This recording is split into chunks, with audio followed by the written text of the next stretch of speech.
Rule number 6. Head in one direction at a time. It is rare that an entrepreneur has just one business idea.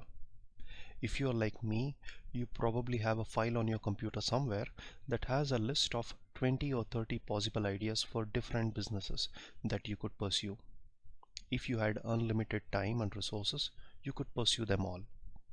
You have to be careful about which business ideas you decide to invest your time and energy into because of the limitations on your resources.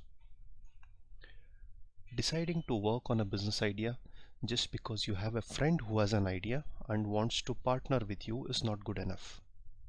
You should not decide to work on a business idea simply because you imagine it will be easy to execute and will generate a lot of cash.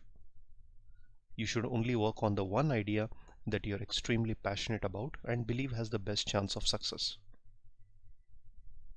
Build one business at a time. A common mistake that new entrepreneurs make is that they work on multiple business ideas at once. They look at entrepreneurs like Rob Walling, Patrick McKinsey, and Pat Flynn, who have a portfolio of different internet businesses and want to replicate that success. I am a big believer in the portfolio model of entrepreneurship because you have the diversification that most other entrepreneurs lack. But that does not mean you should start multiple businesses at the same time just so you can have a portfolio of businesses. Successful portfolio entrepreneurs generally start with one business idea. Then they put all of their energy and effort into developing it. After the business is established and successful, they create systems of people, processes, and technology to run the day-to-day operations of the business so that they don't have to give it undivided attention. They only move on to their next big idea after the day-to-day running of their business has been handed off to someone else and that person is successful in continuing the growth the entrepreneur created.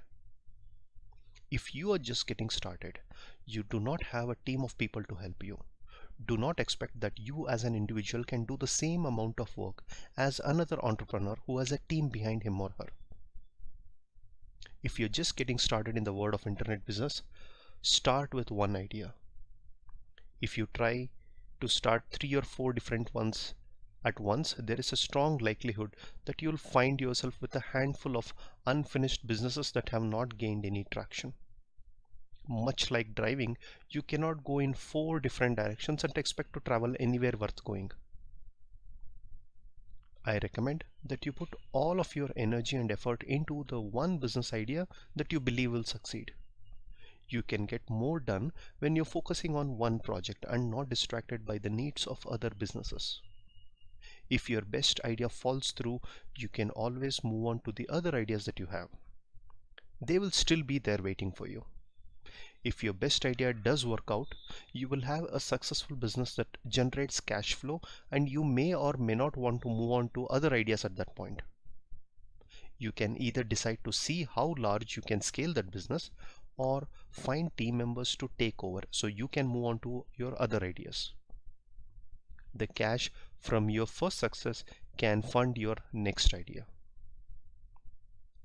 Heck, yes or no?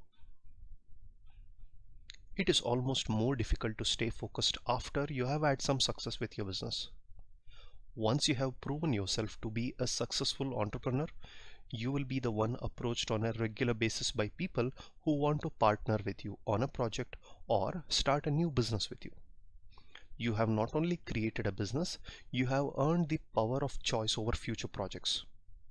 While you should take each request seriously, you have to be very careful about what you agree to do.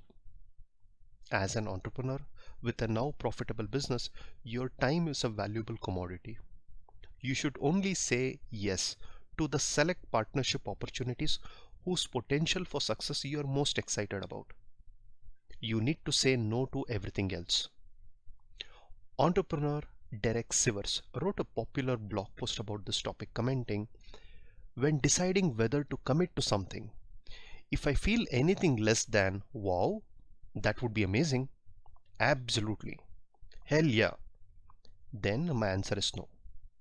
When you say no to most things, you leave room in your life to really throw yourself completely into that rare thing that makes you say hell yeah. Remember that saying no is a perfectly acceptable answer to any request. You will regret saying yes a lot more than saying no. Action steps.